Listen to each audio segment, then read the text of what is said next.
امن دین ہے، ہمارا دین محبت کا دین ہے، ہمارا دین الفت کا دین ہے، اور اس چیز کی تاریخ گواہ ہے کہ آقا کریم علیہ السلام نے 40 سال کی عمر مبارک میں اعلان نبوت فرمایا۔ کتنے سال کی عمر؟ 40 برس کے بعد اعلان نبوت فرمایا، اور اعلان نبوت کے بعد 13 برس حضور نے مکہ میں گزارے۔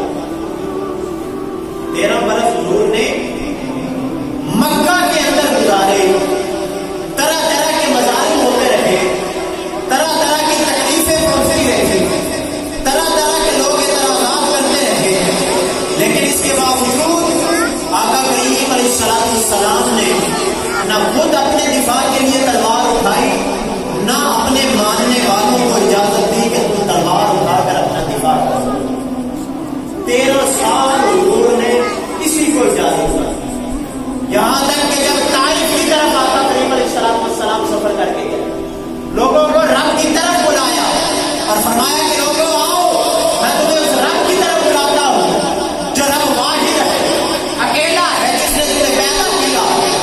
یہ جن بتوں کی تم پوجا کرتے ہو، یہ نہ تمہیں نفع دے سکتے ہیں، نہ تمہیں نقصان دے سکتے ہیں۔ حق بنتا تھا کہ طائف والے عزت کرتے، حق بنتا تھا کہ طائف والے محبت کے ساتھ پیش آئے، حق بنتا تھا کہ طائف والے ان کی عزت و تقریب کرتے، لیکن معاملہ اس کے برعکس ہوا۔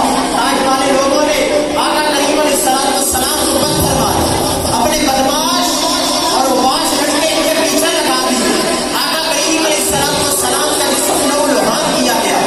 اس صورت میں بھی آقا کریم علیہ السلام کے پاس رب کے فرشتے حاضر ہوتے ہیں، کوئی آگے نہیں کرتا ہے آقا آپ اگر اجازت دیں یہ دو پہاڑ آپس میں ملا دیے جائیں اور ان قوموں کو اور ان بستیوں کو تباہ کر دیا جائے۔ آقا کریم علیہ السلام فرماتے ہیں نہیں، میں کسی کو تباہ کرنے کے لیے نہیں آیا، میں کسی پر عذاب نازل کروانے کے لیے نہیں آیا، میں تو اسلام کی دعوت لے کر آیا ہوں، میں ہمیشہ امن کا پیغام دینے کے لیے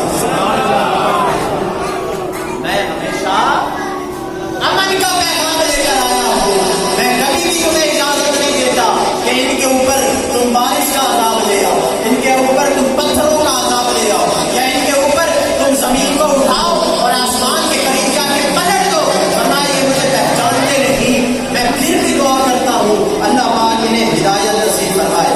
اور اس کے بعد آقا کریم علیہ السلام حکم خداوندی کے ساتھ جب مدینہ تشریف لے کر آئے، ہجرت کر کے مدینہ میں آ گئے، آقا کریم علیہ السلام نے جب مدینہ آئے تو اس کے بعد آقا کریم علیہ السلام نے پہلے سال میں ہی غیر مسلموں کے ساتھ معاہدہ فرمایا، جسے میثاق مدینہ کہا جاتا، اور اس معاہدے میں 60 سے زائد دفعات شامل تھی، 60 سے زیادہ نکات شامل تھے، اور ان نکات کے اندر آقا کریم علیہ السلام نے مدینے میں رہنے والے یہودیوں کو، عیسائیوں کو، نصرانیوں کو، مجوسیوں کو، غیر مسلموں کو ان کی جان، مال، عزت، آبرو سب کا تحفظ نہیں کر دیا۔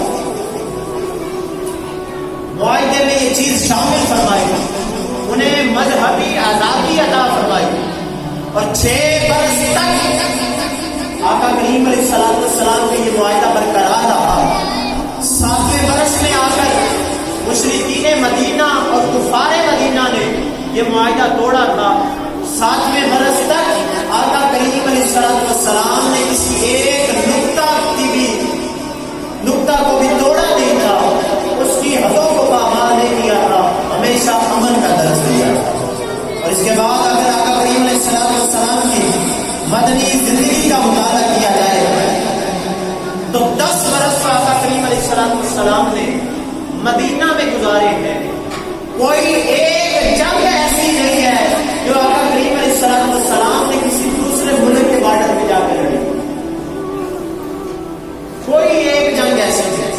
8 برس تک کوئی ایسا غزوہ نہیں کیا جو کسی دوسرے ملک میں جا کر کیا، کبھی ایسی تلوار نہیں اٹھائی جو دوسرے لوگوں کے علاقے میں جا کر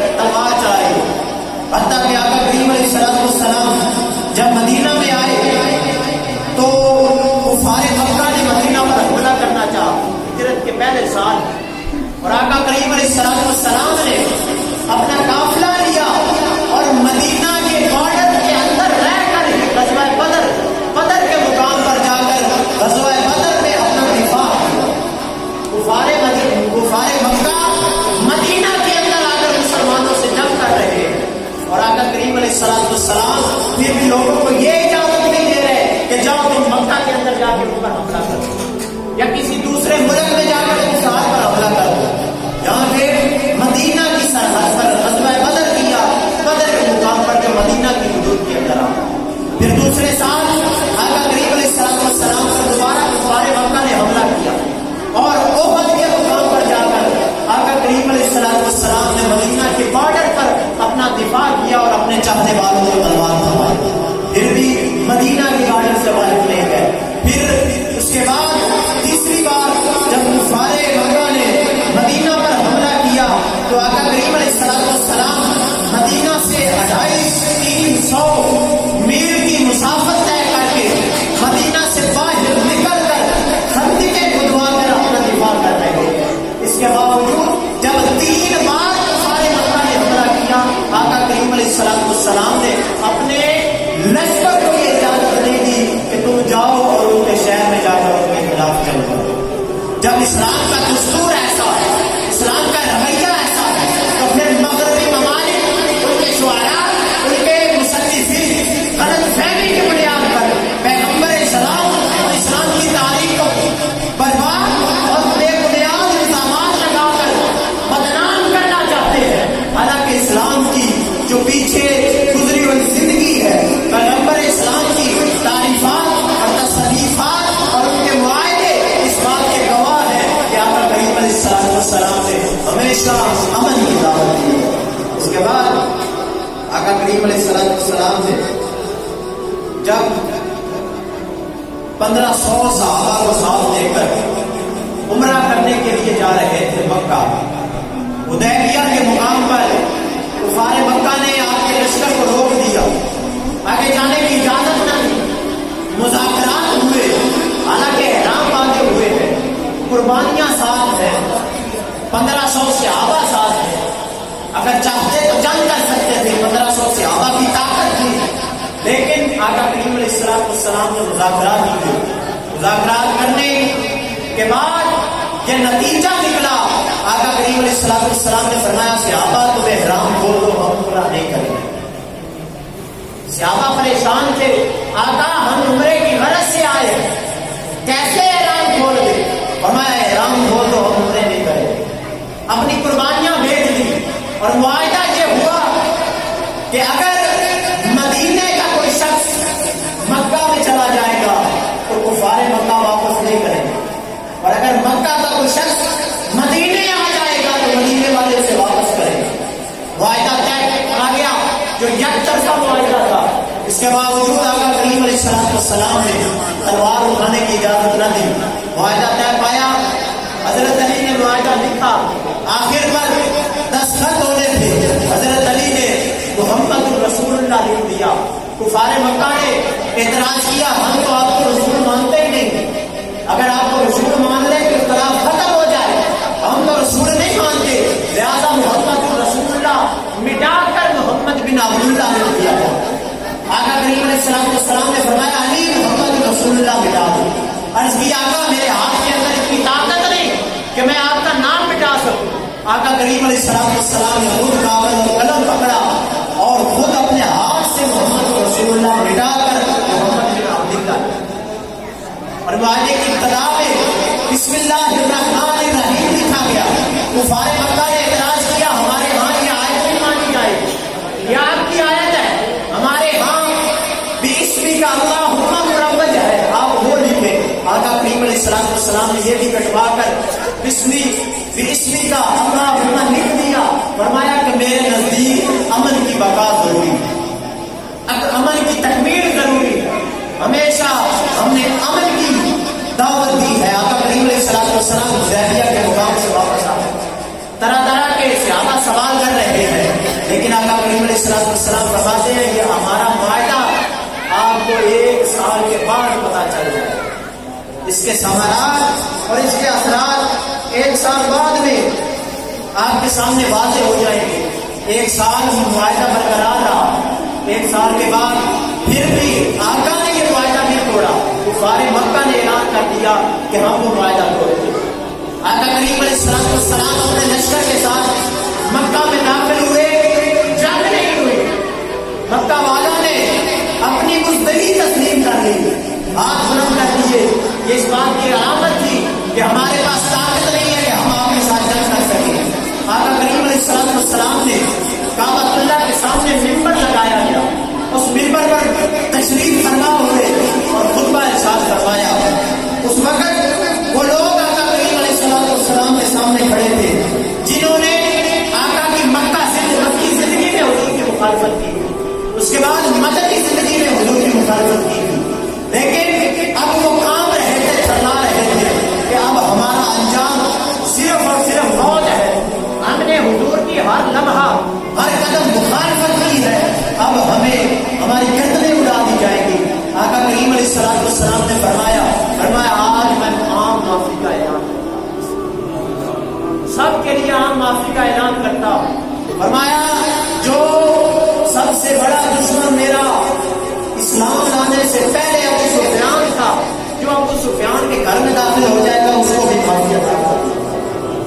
جو ابو سفیان کے گھر میں داخل نہیں ہو سکتا, اپنے گھر میں داخل ہو جائے, بس دروازہ بند کر دے, اس کو بھی معافی عطا کر دی جائے. ابو لہب کے 2 بیٹے تھے جو حضور کے سخت دشمن تھے. وہ دوڑ کر کعبۃ اللہ کے پردے میں چھپے. آقا کریم علیہ السلام نے خود انہیں کعبۃ اللہ کے پردوں سے نکالا اور فرمایا آج ڈرنے کی ضرورت نہیں, میں اعلان اعلان تمہیں بھی معاف کرتا ہوں. گویا آقا کریم علیہ السلام اپنی ساری زندگی لوگوں کو معاف کرنا یہی درس دیا. اپنی ساری زندگی لوگوں کو امن قائم کرنے کا درس دیا. لوگوں کو اس بات کی تعلیم دی ہے. اس کے ساتھ ساتھ غیر مسلموں کے حقوق بیان کیے ہیں. فرمایا کہ کوئی غیر مسلم اگر ہماری ریاست میں بطور رعایا رہتا ہے, فرمایا اس کے بھی اتنے ہی حقوق ہیں جتنے مسلمان کے غیر مسلم ہمارے سلطنت کے اندر رعایا بن کے رہ رہا ہے. فرمایا اس کے بھی اتنے ہی حقوق ہیں. خبردار کوئی شخص ان کی مال کو نقصان نہ پہنچائے, ان کی جان کو نقصان نہ پہنچائے, ان کی عزت کو نقصان نہ پہنچائے, ان کی زمینوں کو نقصان نہ پہنچائے. اور اس کے بعد آقا کریم علیہ السلام نے فرمایا کوئی شخص کسی غیر مسلم سے اس کی مرضی کے بغیر اس کی کوئی چیز نہیں کر سکتا, زبردستی نہیں کر سکتا. کوئی شخص کسی غیر مسلم سے اس کی جان سے زیادہ اس سے کام نہیں لے سکتا, اس کی صحت سے زیادہ اسے مزدوری نہیں کروا سکتا, اور اگر کوئی مزدوری کروائے تو اسے پوری مزدوری دے. اور فرمایا کہ اگر کسی شخص نے کسی غیر مسلم پر ظلم کیا, اس کی جان کو تحفظ نہ دیا, اس کی عزت کو تحفظ نہ دیا, اس کے مال کو تحفظ نہ دیا, کل بروز قیامت میں اس غیر مسلم کا وکیل بن کر اس کا حق دلواؤں. اتنے حقوق ادا کیے. اور امام بہقی فرماتے ہیں کہ مسلمانوں میں سے ایک مرتبہ ایک شخص نے یہودی کو قتل کر دیا. مقدمہ چلتا چلتا